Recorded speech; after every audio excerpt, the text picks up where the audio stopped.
Donald Trump has reignited one of the most explosive constitutional debates in American history by repeatedly teasing a third, or even fourth, presidential term, despite the 22nd Amendment's clear prohibition against serving more than 2 terms. From selling Trump 2028 merchandise to claiming there are methods to bypass constitutional limits, Trump's controversial hints have sent shockwaves through Washington, sparking fierce debates among legal scholars, politicians, and millions of Americans wondering if the unthinkable could actually happen. Welcome back, everyone. Today, we're diving into a story that sounds like it's ripped straight from a political thriller. Except this is 100% real and happening right now. Donald Trump, currently serving his 2nd term as President of the United States, has repeatedly suggested that he might seek to remain in power beyond 2028, potentially defying one of the most fundamental principles of American democracy, the 2-term limit. Now, before you click away thinking this is just another conspiracy theory, let me tell you, this isn't coming from random sources or basement bloggers. These statements are coming directly from President Trump himself through his social media posts, official merchandise, and interviews with major news organizations. Just 3 days ago, Trump posted on social media asking his supporters a jaw-dropping question. Should I try for a 4th term? Yes, you heard that right. A 4th term. Not even a 3rd term, but a 4th. Now, some of you might be thinking, wait, isn't Trump currently in his 2nd term? Wouldn't 2028 be his 3rd term? Well, Trump apparently considers his 1st term, 2017-2021, and his current term, 2025 to 2029, as non-consecutive, and he's been floating the idea that perhaps the rules don't apply the way we think they do. This isn't the first time Trump has hinted at this. In March 2025, he told NBC News that he was not joking about seeking a 3rd term and claimed there are methods to make it happen. In October 2025, aboard Air Force One, he told reporters he would love to run again, but acknowledged it's too bad that he's not allowed to run. But here's where things get really interesting. Trump isn't just talking about this, he's monetizing it. His official Trump store has been selling Trump 2028 merchandise since April 2025, including $50 hats and $36 t-shirts bearing the slogan, "Rewrite the rules." Think about that phrase for a moment. Rewrite the rules. Not respect the rules or follow the rules, but rewrite them. So let's get down to brass tacks. Can Trump actually run for president again in 2028? To answer this question, we need to understand the 22nd Amendment to the United States Constitution, ratified in 1951 after Franklin D. Roosevelt served an unprecedented 4 terms in office. The 22nd Amendment is crystal clear. It states, "No person shall be elected to the office of the president more than twice." That's it. It doesn't say, "No person shall serve more than twice," or "No person shall hold the office more than twice." It specifically says, "elected." This distinction is important, and we'll come back to it. The amendment was passed specifically to prevent what the Founding Fathers feared: the creation of an American monarchy, or dictator for life. George Washington himself established the 2-term tradition by voluntarily stepping down after his 2nd term, setting a precedent that lasted until FDR broke it during World War II. Constitutional scholars across the political spectrum agree Trump cannot be elected president for a 3rd time. The text is unambiguous, the intent is clear, and there's over 70 years of constitutional law supporting this interpretation. But here's where Trump supporters have found what they believe are potential loopholes. And I'll be honest with you, some of these theories are creative, to say the least. Some argue that because the 22nd Amendment only prohibits being elected more than twice, Trump could potentially become president through other means. For example, he could run for vice president in 2028, if that's constitutional, which is itself debated, And then, if something happened to the president, he would assume the office rather than being elected to it. Legal scholars have called this argument implausible and say it defeats the clear intent of the amendment. The 12th Amendment also states that no person constitutionally ineligible to the office of president shall be eligible to that of vice president, which would seem to close this loophole. But Trump supporters argue this language is ambiguous enough to exploit. This is the theory Trump himself seems to be leaning into when he talks about a fourth term instead of a third. The argument goes that because Trump served a term, 2017-2021, lost in 2020, in his view, illegitimately, and then won again in 2024, perhaps his 2020 loss means one of his terms doesn't count. Constitutional experts have universally rejected this interpretation. The 22nd Amendment makes no distinction between consecutive and non-consecutive terms. Grover Cleveland served 2 non-consecutive terms, 1885-1889 and 1893-1897, and is counted as both the 22nd and 24th president, but he was never elected more than twice. This is actually the only legitimate path for Trump to seek a third term, and it's already in motion. In January 2025, Representative Andy Ogles of Tennessee introduced House Joint Resolution 29, which proposes amending the Constitution to allow presidents to be elected up to 3 times instead of 2. The resolution specifically states it would allow Trump to run again in 2028. But here's the problem. Amending the Constitution is extraordinarily difficult. It requires a 2/3 vote in both the House and Senate, followed by ratification by 3/4 of state legislatures, 38 out of 50 states. While Republicans currently control Congress and many state legislatures, the numbers simply aren't there. Constitutional amendments require broad bipartisan support, and this proposal has virtually zero Democratic backing. As of January 2026, the resolution remains in committee with no realistic path to passage. This is the darkest timeline, and it's what keeps constitutional scholars up at night. In this scenario, Trump simply runs in 2028, despite the 22nd Amendment, gets his name on Republican primary ballots, wins the nomination, and forces a constitutional crisis where the courts, Congress, or states must actively intervene to prevent him from appearing on general election ballots. Some Trump allies have suggested that states that didn't ratify the 22nd Amendment, 9 states never did, including Georgia and Mississippi, might not be bound by it. This theory has been thoroughly debunked. Once 3/4 of states ratified the amendment in 1951, it became part of the Constitution for all states, regardless of individual ratification. Now let's talk about something that's simultaneously fascinating and disturbing. Trump has already launched a full merchandise line promoting Trump 2028. This isn't some knockoff operation by unauthorized vendors. These products are being sold on the official Trump Store website, presumably with Trump's direct approval. Think about what this merchandise represents. Every person wearing a Trump 2028 hat is normalizing the idea of a third Trump term. It's a massive psychological operation, whether intentional or not, that makes the unconstitutional seem possible, even inevitable. Marketing experts call this soft launching. You introduce a controversial idea gradually, test public reaction, build familiarity, and by the time you actually implement the idea, it feels normal rather than shocking. We saw this with many of Trump's policies during his first term. Float a trial balloon, gauge reaction, adjust messaging, then implement. The merchandise has been wildly successful from a business standpoint.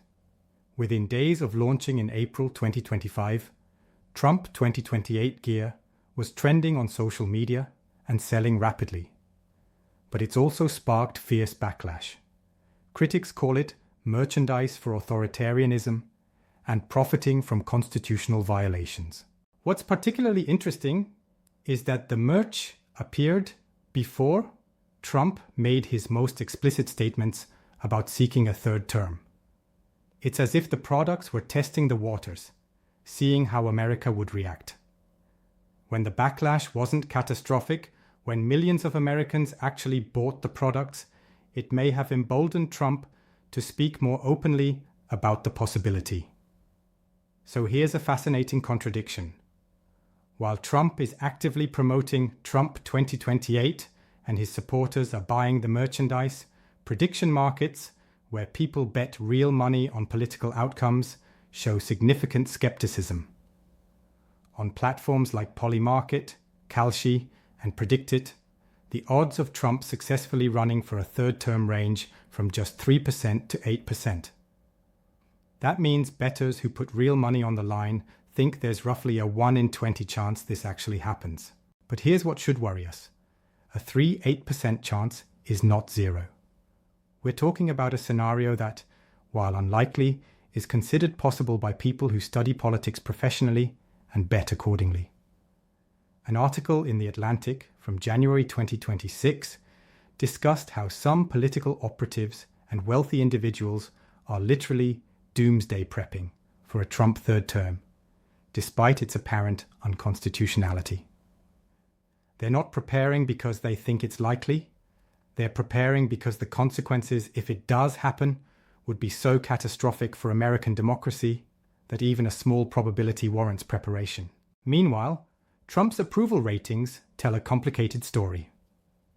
According to recent polls, Trump's approval numbers have actually hit historic lows during his second term, yet he's still asking supporters if he should seek a fourth term. This suggests his third term talk might not be driven primarily by political popularity, but by other factors: genuine belief in his own necessity, desire to avoid potential legal accountability after leaving office, or simple unwillingness to relinquish power. Newsweek reported that Trump asked about a fourth term immediately after polls showed his worst ever approval ratings.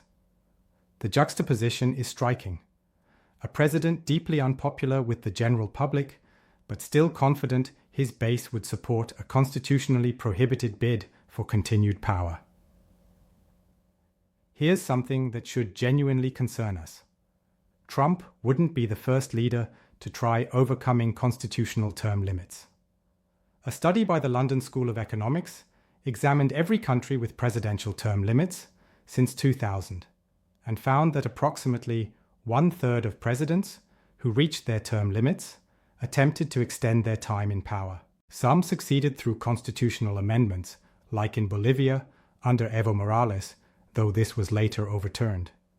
Others succeeded through legal interpretations. Now, look at that list and think about Trump's situation. He spent years building an intensely loyal base, cult of personality. He's appointed numerous federal judges, including 3 Supreme Court justices, influence over courts. He dominates conservative media and has his own social media platform, media influence. He frequently cites threats from China, immigration, and domestic enemies, external threats. The one area where his case weakens is economic performance. Inflation and other economic challenges have hurt his approval ratings. But the pattern is concerning. Trump checks many of the boxes that leaders in other countries successfully used to overcome term limits. The difference, we hope, is that American institutions are stronger, and American commitment to democracy is deeper than in countries where term limit extensions succeeded. But we can't take this for granted. Perhaps the most fascinating aspect of this entire drama is watching Republican leaders try to navigate Trump's third-term talk. They're stuck in an impossible position. On one hand, they know a third Trump term is unconstitutional and probably impossible. House Speaker Mike Johnson explicitly said in October 2025 that he doesn't see the path for Trump to run in 2028, directly citing the 22nd Amendment. On the other hand, they're terrified of contradicting Trump and facing the wrath of his base, We've seen what happens to Republicans who cross Trump. They face primary challenges, lose endorsements, receive death threats, and often lose their seats. So we get this bizarre dance where Republican leaders offer tepid statements about respecting the Constitution while refusing to explicitly say Trump cannot and should not run in 2028. They speak in careful lawyerly language that technically opposes a third term while avoiding directly confronting Trump. Representative Andy Ogles, who introduced the constitutional amendment to allow Trump a third term, represents the other end of the Republican spectrum, those willing to actively work to make it happen. Ogles argues that Trump is so uniquely qualified and so essential to America's future that the Constitution should be changed to allow his continued leadership. This creates a fascinating question. Is Trump's third-term talk actually about running in 2028, or is it about something else? Some political analysts argue Trump's real goal is maintaining relevance, keeping his base energized, continuing to raise money through merchandise and fundraising, and positioning himself as a kingmaker who can anoint his successor. In this interpretation, Trump doesn't actually intend to run in 2028. He's creating leverage. He wants potential 2028 candidates, including his Vice President J.D. Vance, to compete for his endorsement, to promise him continued influence, and to pledge not to pursue investigations into his administration after he leaves office. No discussion of Trump's third-term talk would be complete without mentioning Steve Bannon, Trump's former chief strategist and one of MAGA's most influential ideologues. In October 2025, Bannon gave a remarkable interview to The Economist where he stated flatly, "Trump will have a third term." Now, Bannon is a sophisticated political operator. He understands the Constitution. So what did he mean? Bannon clarified that he wasn't necessarily talking about Trump literally serving a third term as president. Instead, he argued that Trump's influence on American politics is so profound that Trumpism will continue to dominate even after Trump personally leaves office. The next president, even if it's a Democrat, will be governing in Trump's shadow, dealing with Trump's legacy, and responding to the political realignment Trump created. In this sense, Bannon argues, Trump will effectively have a third term, regardless of whether he personally holds office. His policies, his judicial appointments, his transformation of the Republican Party, and his impact on American political culture will continue shaping the nation for years or decades. But here's the concerning part. Bannon has a history of saying inflammatory things that later become Trump policy. Remember when Bannon talked about deconstructing the administrative state? That seemed crazy at the time, but it became a guiding principle of Trump's first term. When Bannon makes provocative statements, we can't simply dismiss them as rhetoric. For Democrats and Trump opponents, the third-term talk creates a strategic nightmare. How do you respond to something that seems both impossible and potentially real? If you ignore it, you risk normalizing the unconstitutional.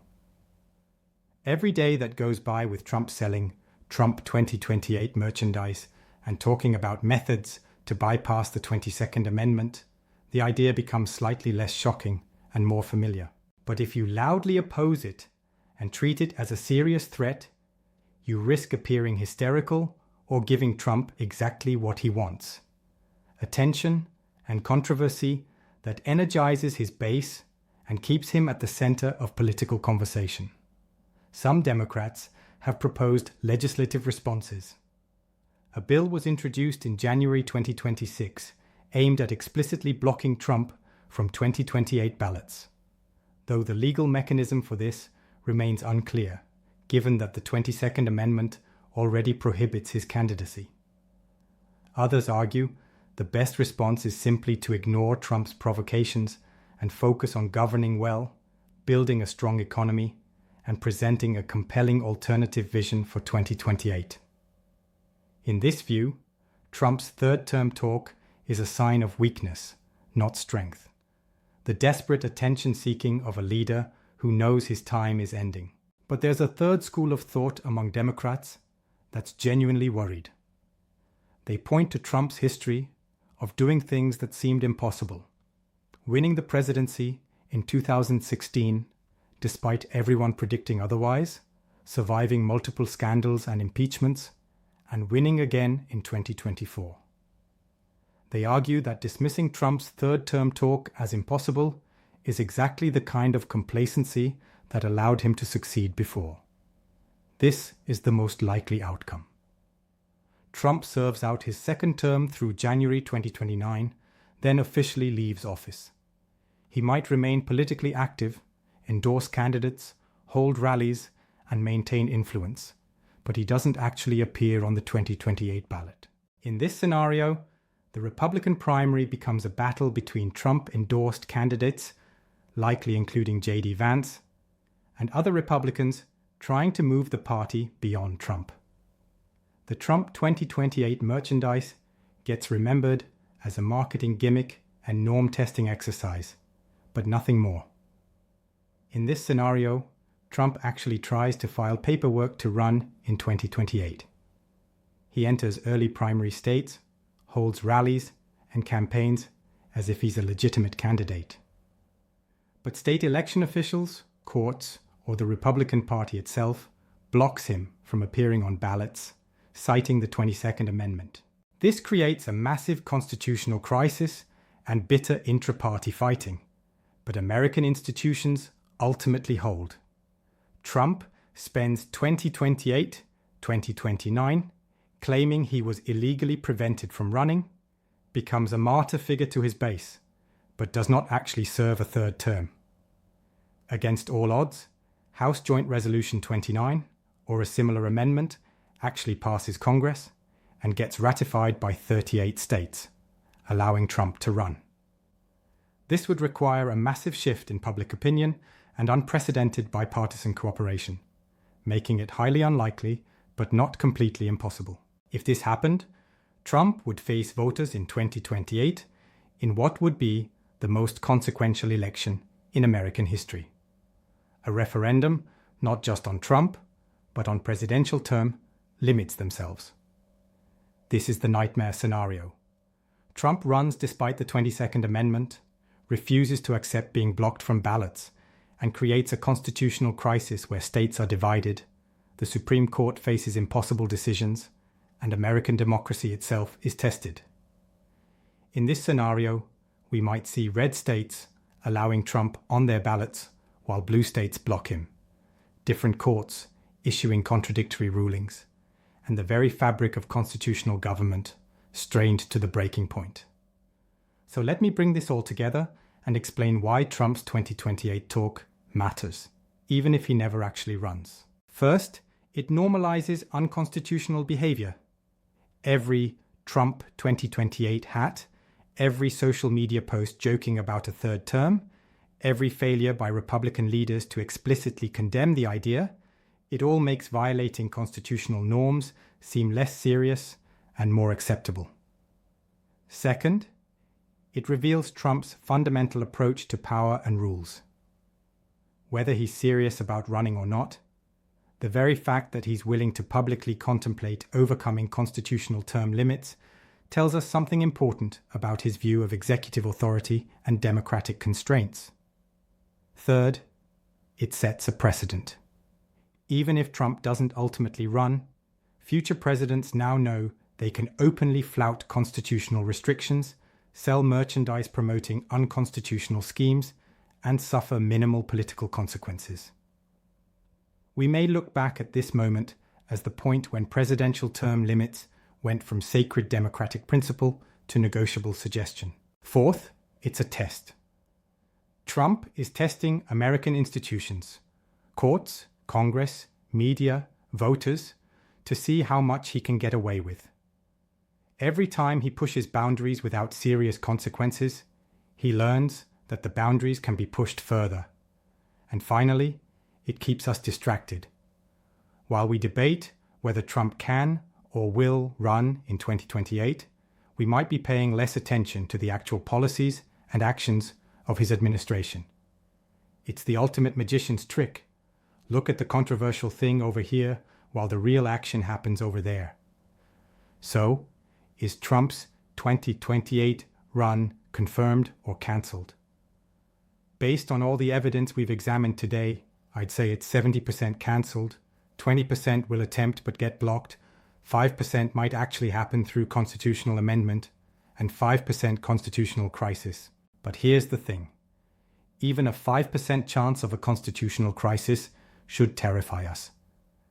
Democracy isn't something that automatically perpetuates itself. It requires constant vigilance and defense by citizens, institutions, and leaders who believe in it.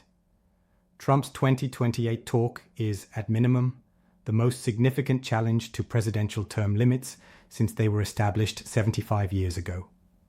At maximum, it's the opening move in an attempt to fundamentally transform American democracy from a republic with regular leadership changes to something else entirely. The next few years will tell us which interpretation is correct. In the meantime, those Trump 2028 hats aren't just merchandise. They're historical artifacts from a moment when America faced a crucial question. Are our constitutional rules sacrosanct, or are they just suggestions waiting to be rewritten? So what do you think? Is Trump serious about running in 2028, or is this all a publicity stunt? Should the Constitution be amended to allow third terms, or are presidential term limits essential to democracy? And what should Democrats and Trump-skeptical Republicans do about this situation? Drop your thoughts in the comments. I read every single one. If you found this deep dive valuable, make sure you're subscribed with notifications turned on. This story is developing rapidly, and we'll be covering every twist and turn.